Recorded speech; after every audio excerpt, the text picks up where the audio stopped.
Good day dear students.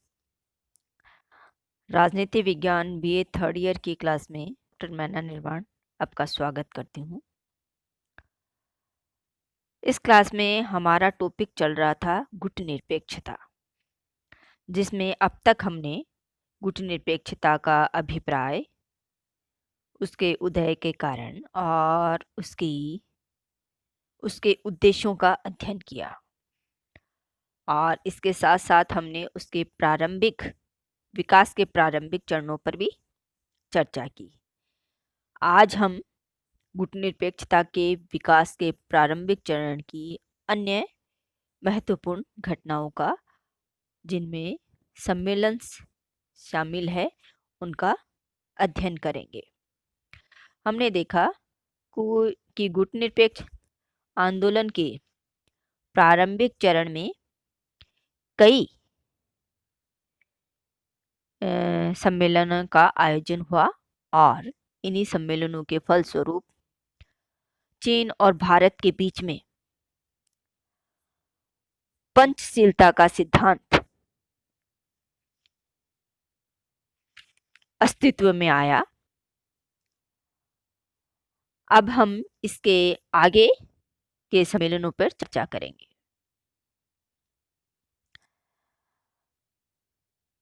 इसके आगे के सम्मेलन में अगला महत्वपूर्ण सम्मेलन है बांडुंग सम्मेलन, जो कि इंडोनेशिया में आयोजित हुआ था 1955 में। इसे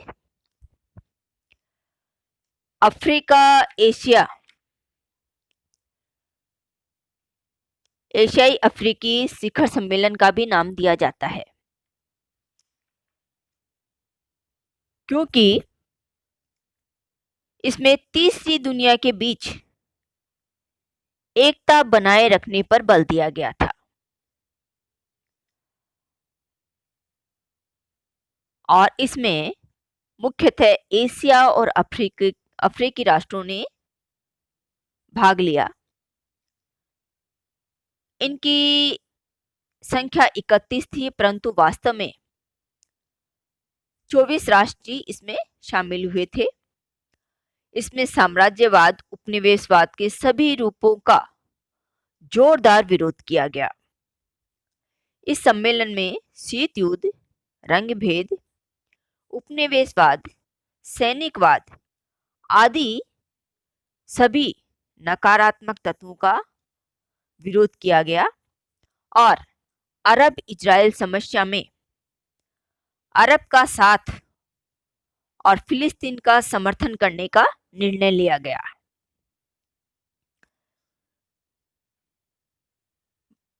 बांडुंग सम्मेलन 1955 की 50वीं वर्षगांठ अप्रैल 2005 में मनाई गई थी। इस सम्मेलन में कहा गया कि 1955 की अनेक समस्याओं को नाम ने हल कर दिया है, परंतु कुछ समस्याएं जैसे अरब इजराइल तथा कुछ नवीन समस्याएं भी अस्तित्व में आई है, जैसे नव उपनिवेशवाद। इन्हें हल करने का निर्णय इस 50वीं वर्षगांठ के अंतर्गत लिया गया। इसलिए इन समस्याओं को हल करने के लिए कहा गया कि नाम को संगठन का रूप दिया जाए और प्रत्येक 4 वर्ष बाद में इसका सम्मेलन आयोजित किया जाए, किंतु ऐसा कोई सम्मेलन उसके बाद में आयोजित नहीं हुआ। इस सम्मेलन में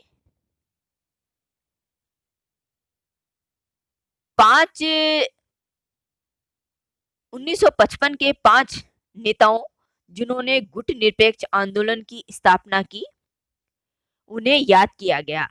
ये 5 नेता थे जवाहरलाल नेहरू, कर्नल नासिर और कर्नल टीटो, सुकर्णो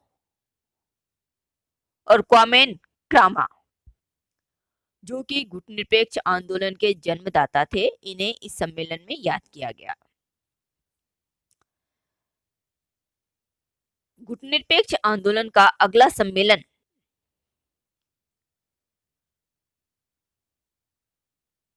बाली में आयोजित किया गया, जो कि 1961 में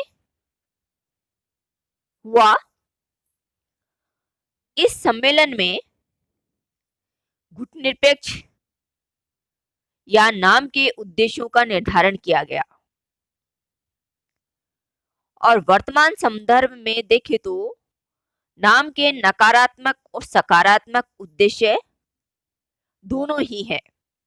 पहले हम चर्चा करते हैं नाम के नकारात्मक उद्देश्यों के बारे में।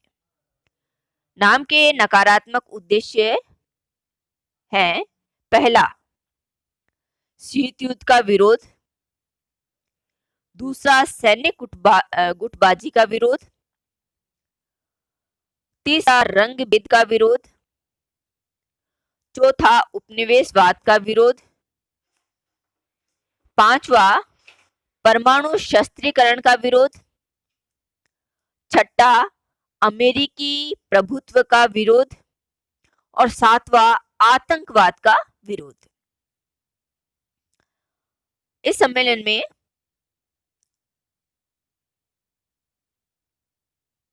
इस आंदोलन के वर्तमान में जो सकारात्मक उद्देश्य हैं, जब हम उनके बारे में चर्चा करते हैं तो हम पाते हैं कि सकारात्मक उद्देश्यों में पहला उद्देश्य गुटनिरपेक्षता का था, संयुक्त राष्ट्र संघ का समर्थन। दूसरा सकारात्मक उद्देश्य तृतीय विश्व की एकता का समर्थन, यानी विकासशील और अविकसित राष्ट्र जिन्हें तीसरी दुनिया के नाम से जाना जाता है, इनकी एकता का समर्थन इस गुटनिरपेक्ष आंदोलन के सकारात्मक उद्देश्यों में से एक है। गुटनिरपेक्ष आंदोलन के सकारात्मक उद्देश्यों में एक उद्देश्य है इंटरनेशनल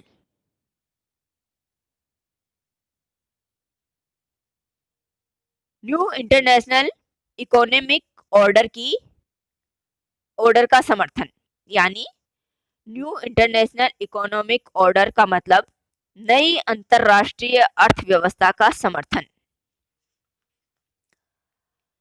इसके साथ साथ संयुक्त राष्ट्र संघ के लोकतांत्रिकरण का भी समर्थन गुटनिरपेक्ष आंदोलन के सकारात्मक उद्देश्यों में सम्मिलित है। इसी सम्मेलन में इसका मुख्यालय बांडुंग में होगा, यानी गुटनिरपेक्ष राष्ट्रों का मुख्यालय बांडुंग में स्थापित किए जाने का निर्णय लिया गया। इस सम्मेलन में यह भी निर्णय लिया गया कि नाम का शिखर सम्मेलन प्रत्येक 3 वर्ष के पश्चात आयोजित किया जाएगा और इसके अंतर्गत विदेश मंत्री सम्मेलन का भी आयोजन होगा। इसके अंतर्गत यह भी निर्णय लिया गया कि विदेश सचिव सम्मेलन भी आयोजित किए जाएंगे। इस प्रकार गुटनिरपेक्ष आंदोलन के बाली सम्मेलन में गुटनिरपेक्ष आंदोलन के उद्देश्यों का निर्धारण महत्वपूर्ण सफलता और लक्ष्य रहा। इसके बाद में गुटनिरपेक्ष आंदोलन का अगला सम्मेलन बेलग्रेड सम्मेलन यूगोस्लाविया में 1961 में आयोजित किया गया। इस सम्मेलन में बांडुंग सम्मेलन 1955 के मुद्दे ही छाए रहे। इस सम्मेलन में 25 राष्ट्रों ने भाग लिया। वह घोषणा पत्र को स्वीकृति प्रदान की। बेलग्रेड सम्मेलन में गुटनिरपेक्षता की औपचारिक शुरुआत की गई, यानी इस सम्मेलन को गुटनिरपेक्ष आंदोलन की औपचारिक शुरुआत माना जाता है। नेहरू ने इस संबंध में इस समय कहा था कि गुटनिरपेक्षता का मूल आधार शांति एवं निशस्त्रीकरण होना चाहिए। दुनिया से हथियारों की समाप्ति करना इस आंदोलन का उद्देश्य होना चाहिए। नेहरू ने इस सम्मेलन में किसी का विरोध नहीं किया, बल्कि वे एक रचनात्मक रूप से सामने आए, यानी रचनात्मक प्रवृत्ति के नेता के रूप में उभर कर सामने आए। नासी टिटो ने इस सम्मेलन में वक्तव्य देते हुए कहा कि गुटनिरपेक्ष आंदोलन का मूल आधार साम्राज्यवाद उपनिवेशवाद का विरोध करना है।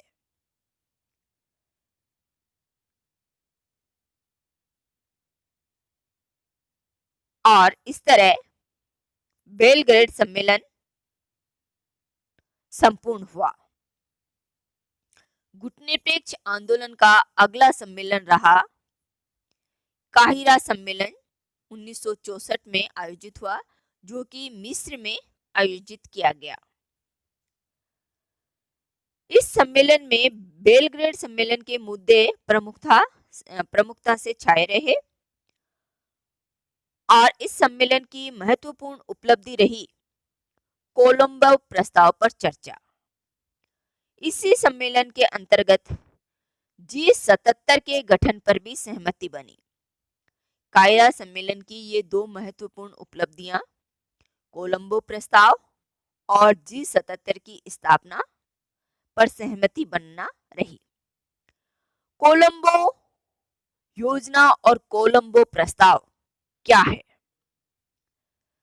जब हम कोलंबो योजना पर बात करते हैं तो हम चर्चा करते हैं कोलंबो योजना एशिया का एक क्षेत्रीय आर्थिक संगठन है।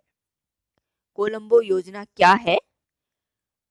कोलंबो योजना एशिया का एक क्षेत्रीय आर्थिक संगठन है।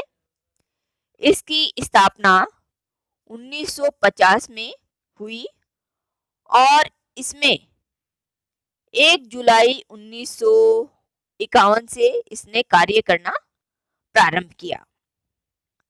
इसका मुख्यालय कोलंबो में है और वर्तमान में कोलंबो योजना के अंतर्गत 27 राष्ट्र शामिल हैं। अब हम बात करते हैं कोलंबो प्रस्ताव की। कोलंबो प्रस्ताव क्या है? कोलंबो प्रस्ताव में कहा गया कि भारत और चीन को युद्ध के बाद में अपने सीमा विवादों को वार्ता के आधार पर हल करना चाहिए।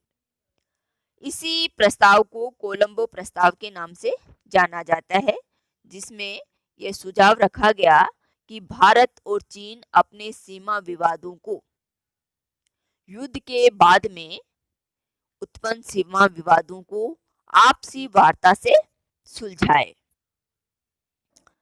कायरा सम्मेलन की एक दूसरी उपलब्धि G77 के गठन पर सहमति बनना रही।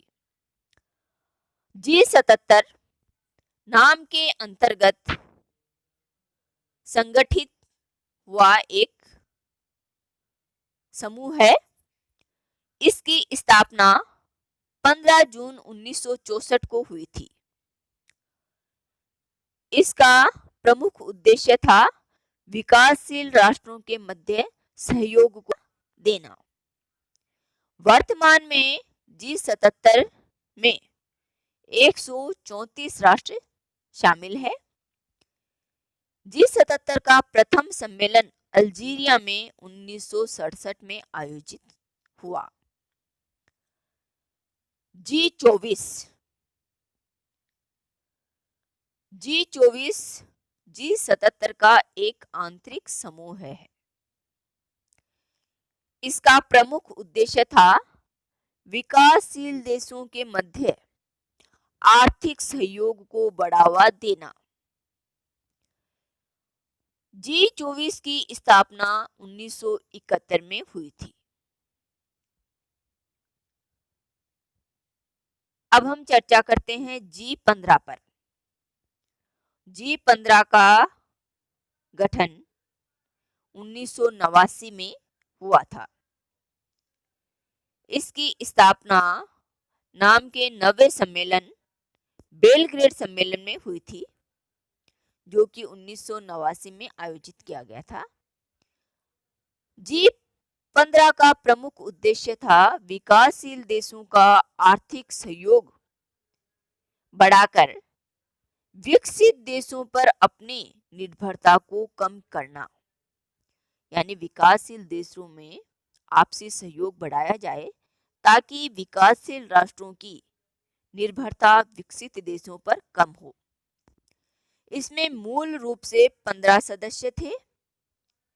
इनकी संख्या बढ़कर 19 हो गई थी, परंतु पेरू और यूगोस्लाविया इससे निकल गए और इसके बाद में इसकी सदस्य संख्या 17 रह गई, परंतु आज भी इसे G15 के नाम से ही जाना जाता है।